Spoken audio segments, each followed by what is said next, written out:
otras dos se caracteriza porque los ventrículos no están dilatados y difícilmente van a estar hipertrofiados. La miocardiopatía dilatada, recuerden que tiene una disfunción para contraerse, tiene disfunción sistólica.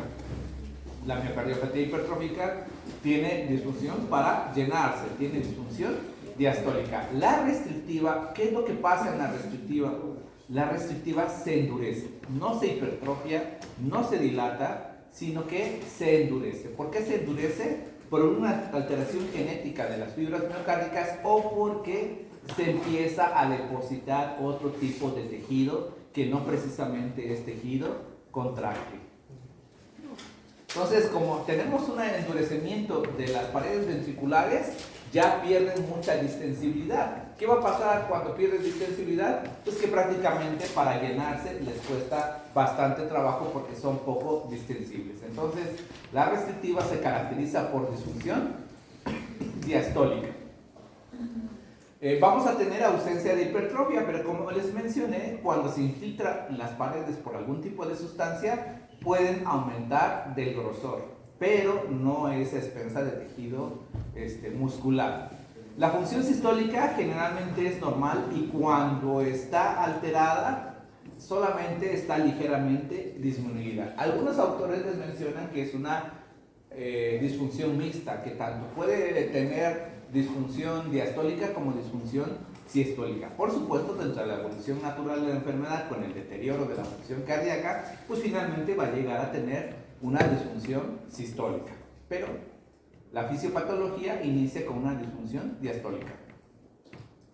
Como les mencioné, es mucho menos frecuente que las otras dos. Cuando digo mucho menos frecuente es porque es más bien rara, porque la mayoría de las causas son secundarias a una enfermedad identificable. Pero esas enfermedades identificables también son enfermedades bastante raras. Se puede clasificar de acuerdo a su etiología y pueden ser familiar no infiltrante, enfermedades infiltrativas, enfermedades por atesoramiento depósito y otras que pueden considerarse como misceláneas. Las familiar no infiltrante son puramente genéticas, ¿sí? No siempre se identifica una enfermedad primaria o algo que lo esté causando. Generalmente son mutaciones de proteínas sarcoméricas, desminopatías o un pseudoxantoma elástico. Las enfermedades infiltrativas, que es donde se deposita cierta cantidad de tejido y se infiltra el miocardio, puede ser por tejido amiloide como amiloidosis, sarcoidosis, enfermedad de Gaucher o síndrome de Hurler. Por depósito, pues puede ser hierro como hemocromatosis, proteínas, enfermedad de Fabry o glucógeno como ciertos tipos de glucogenosis. Otras que tienen un efecto diferente son la miocardiopatía diabética, escleroderma, fibrosis endomiocárdica, radiación, quimioterapia y metástasis de cáncer. De estas, las más frecuentes podría decir que son las misceláneas. Epidemiológicamente hablando, pues cada vez es más frecuente las enfermedades malignas, las enfermedades cancerosas que requieren de algún tipo de tratamiento que fácilmente actualmente es disponible, como la radio y quimioterapia. Entonces, de los casos que llegamos a ver son precisamente aquellos que son una restricción por radiación o por quimioterapia, o por un cáncer o una metástasis de cáncer directamente al corazón, que sería una carcinomatosis. Muy bien, ¿qué es lo que pasa? Bueno, ahora estos ventrículos que son de tamaño pequeño, o más bien de tamaño normal, de grosor normal, pero que están endurecidos, así como el cartón, ¿sí? Las aurículas que tienen que desarrollar ahora una mayor presión para poder llenar estos ventrículos. Recuerden que la disfunción es disfunción diastólica. Al desarrollar mayor presión, pues ¿qué le va a pasar a las aurículas? Las aurículas van a crecer. Estas aurículas crecen o se dilatan. Como hay una restricción para el llenado ventricular, suele suceder que la sangre empieza a hacer regurgitación y a la larga nos puede causar insuficiencia de las válvulas auriculoventriculares. Esta infiltración o esta restricción puede ser asimétrica, infiltrando solamente al ventrículo izquierdo, puede ser asimétrica, infiltrando solamente al ventrículo derecho, o puede ser en ambos, haciendo una restricción simétrica. A diferencia de la hipertrófica y la dilatada que hablamos que se presenta generalmente en la edad adulta, en el adulto joven hacia arriba, esta se puede presentar a cualquier edad. Por ejemplo, la endomiocardiofibriosis o la endocardiofibrosis o la cardiofibrolastosis endocárdica, esa se ve en los niños, por ejemplo, ¿no? Entonces puede presentarse a cualquier edad. Los síntomas que va a tener este paciente pues son síntomas de insuficiencia cardíaca. ¿Qué van a presentar? Un síndrome de insuficiencia cardíaca. Todo lo que ven aquí mencionado pues son datos de insuficiencia cardíaca: disnea, edema periférico, palpitaciones, fatiga, debilidad, intolerancia al ejercicio, hepatosplenomegalia, ascitis y anasalca. El electrocardiograma de los estudios complementarios, si tomamos un electro a este paciente, con frecuencia puede ser anormal, aunque podemos encontrar algunos pacientes que tienen un electro normal. ¿Qué es lo común que podemos encontrar? Bajo voltaje generalizado. El bajo voltaje generalizado, ¿cómo se define? Como complejos QRS menor o con una amplitud menor a 0.5 miliwatts. ¿Qué quiere decir? Que no son mayores a 5 cuadritos de los pequeños o no mayores a un cuadro de los grandes. ¿En dónde? En todas las derivaciones del plano frontal. ¿Cuáles son las derivaciones del plano frontal? De 1, de 2, de 3, ABR, ABL y ABL. ¿Sí?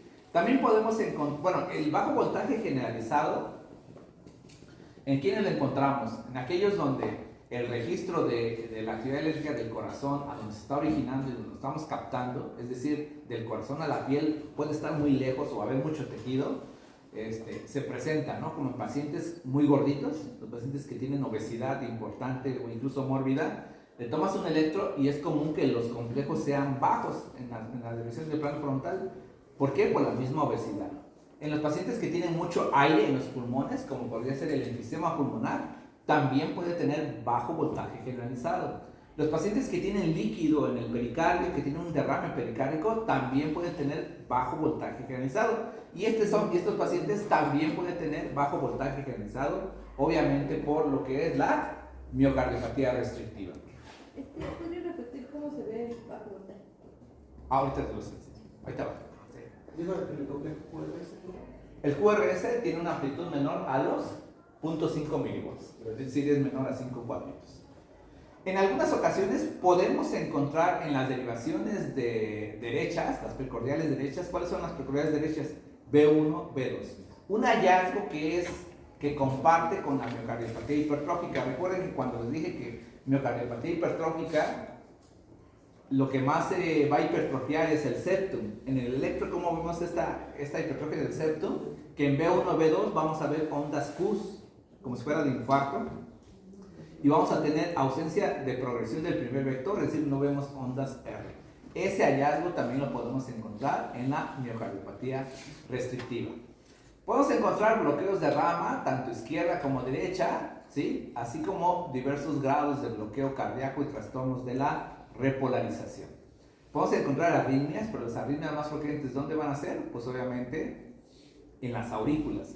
Cuando las aurículas se distienden, pues van a generar arritmias, teniendo un origen en ese mismo sitio. Entonces vamos a tener arritmias supraventriculares. La más frecuente, apareciendo en el 20% de los casos, va a ser la fibrilación auricular. ¿Sí? Muy bien. ¿Y aquí qué es lo que vemos?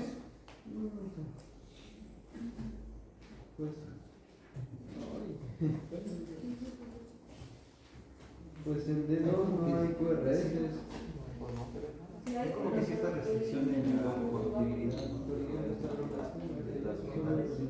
Si tenemos QRS, aquí está una R, aquí está la onda R, aquí están ondas R, aquí está una onda S, ¿sí?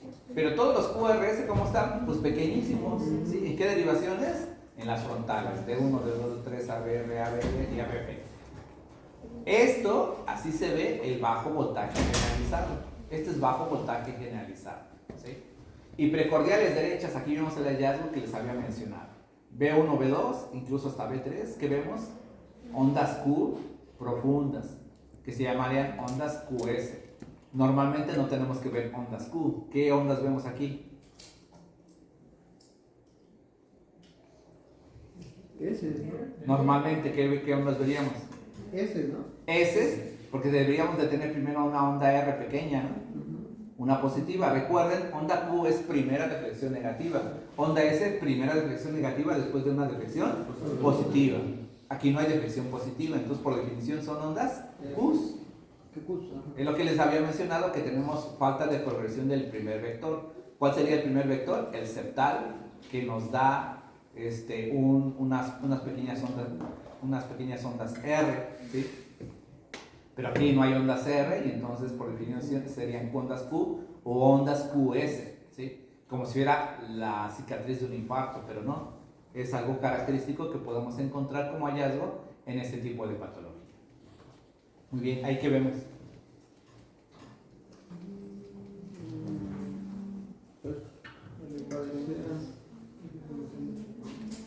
Pues la onda P está muy amplia, ¿no? Bueno, está muy tan grande. Podría ser por hipertrofia auricular, bueno, por crecimiento auricular. ¿Qué aurícula? Ahí sería la derecha, ¿no? Ok, recuerden, aquí que tenemos, aquí tenemos complejo QRS, pero lo que llama la atención son ¿quién esto? Son ambas. Son ambas. Recuerden, En recuerden. D1 se ve la diferencia, ¿no? Porque se ve que la otra está más. Aquí, vamos a hablar primero de este trazo, ¿sí? Este trazo que tiene. Crecimiento auricular. ¿Eh? Hipertrofia auricular. ¿Cuál aurícula? Crecimiento.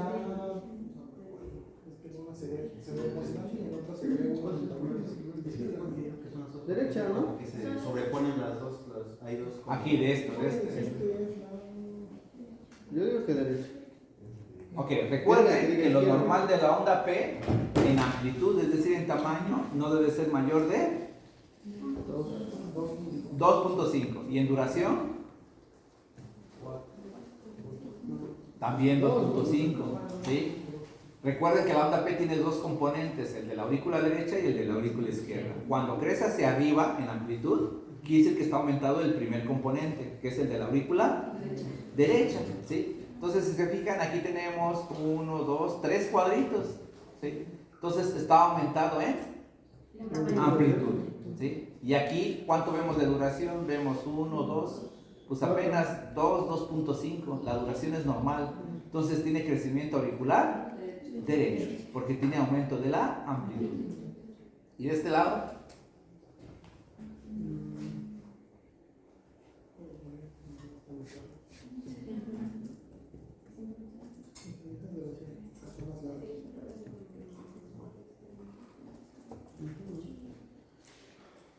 aquí vean bien, este es el QRS y este es onda P, pero la onda P empieza desde acá.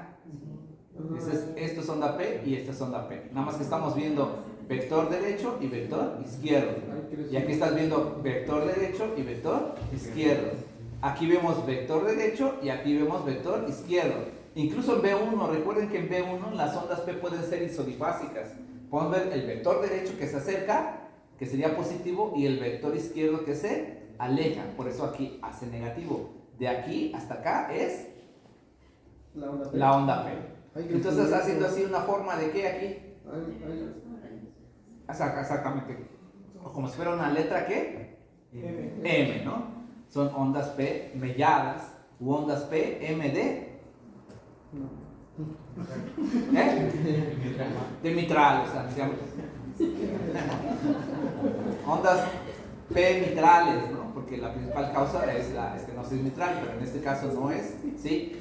Pero ¿qué vemos aquí? Ondas P melladas. ¿Qué quiere decir? Que tiene crecimiento auricular izquierdo, ¿no? ¿Sí? Entonces aquí tenemos crecimiento auricular derecho y aquí tenemos crecimiento auricular izquierdo, ¿vale? Que también es un hallazgo que podemos encontrar crecimiento auricular, ya sea de una o de otra, dependiendo cuál predomine, o puede ser incluso de ambas.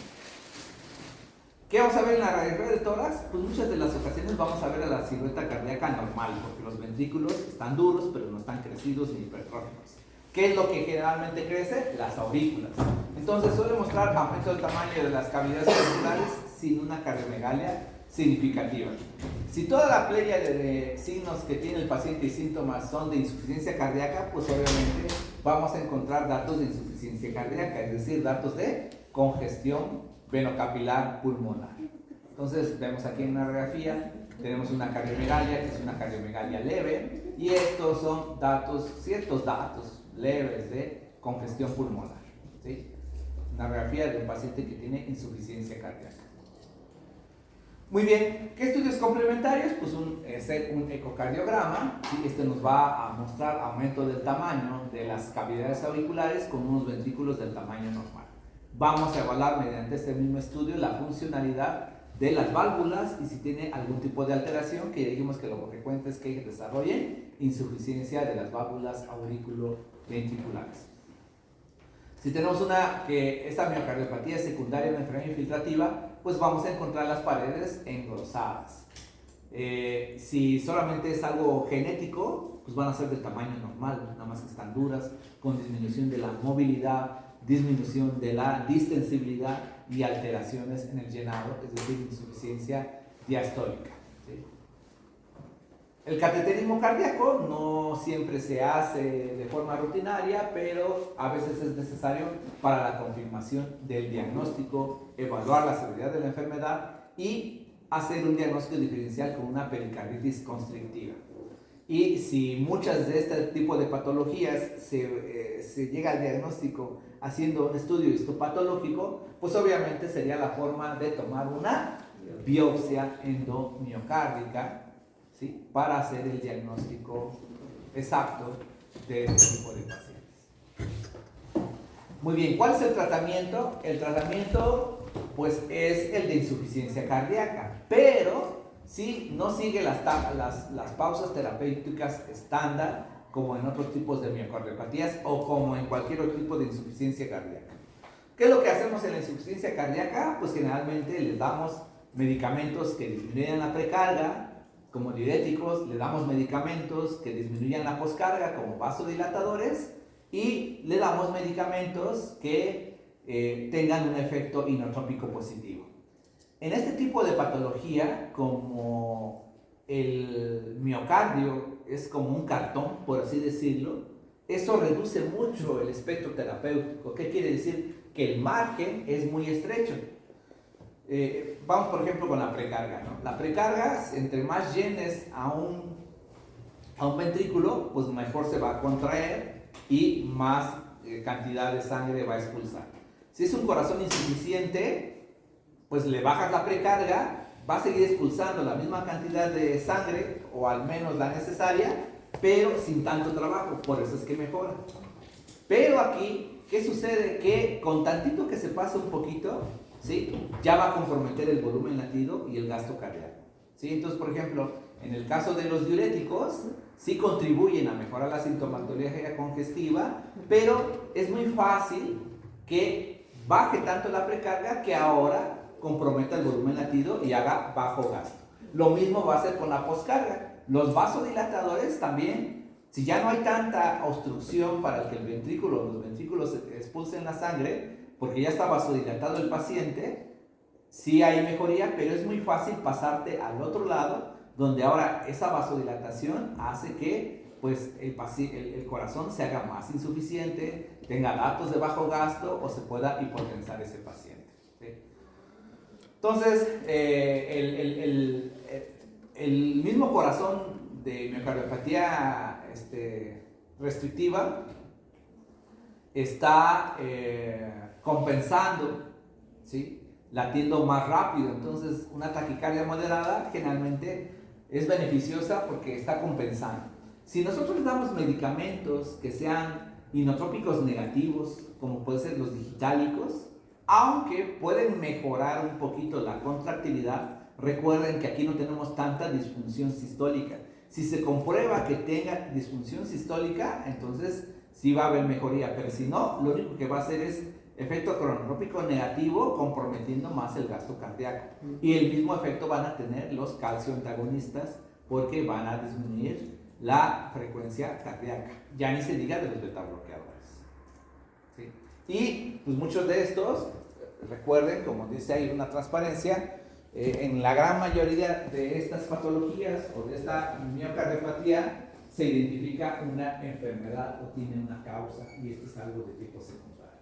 Entonces el tratamiento ya obviamente también enfocado a tratar la enfermedad de fondo o la enfermedad subyacente. ¿Sí? Esta miocardiopatía es más bien bastante rara, ¿sí? Porque las causas son bastante raras. ¿Sí? Probablemente a lo más frecuente o que ha aumentado es los pacientes que tienen por radiación, ¿no? Que tienen un cáncer bronquial o pulmonar, que les dan radioterapia a nivel torácico y pues bueno, hacen que el corazón se haga como cartón y entonces va a causar una miocardiopatía restrictiva o la quimioterapia, algún tipo de este tipo de cosas. ¿Y cuál es el tipo de cáncer que más hace metástasis al corazón? Bueno, ahí van a ser los primarios. Es raro que hagan metástasis al corazón, ¿sí? Eso es muy raro que digas, tiene metástasis al corazón, es muy raro, ¿sí? Generalmente son los primarios, ¿no? Y es más bien cuando el cáncer del corazón primario se empieza a diseminar, pero dentro del mismo corazón, que sería una carcinomatosis, ¿sí? Pero es muy raro que hagan metástasis cardíaca, ¿sí? Y pues sí pueden hacer metástasis cardíaca, pero tanto así que infiltren tanto, no es bastante raro, pues, hasta en ese aspecto también. ¿Alguna duda?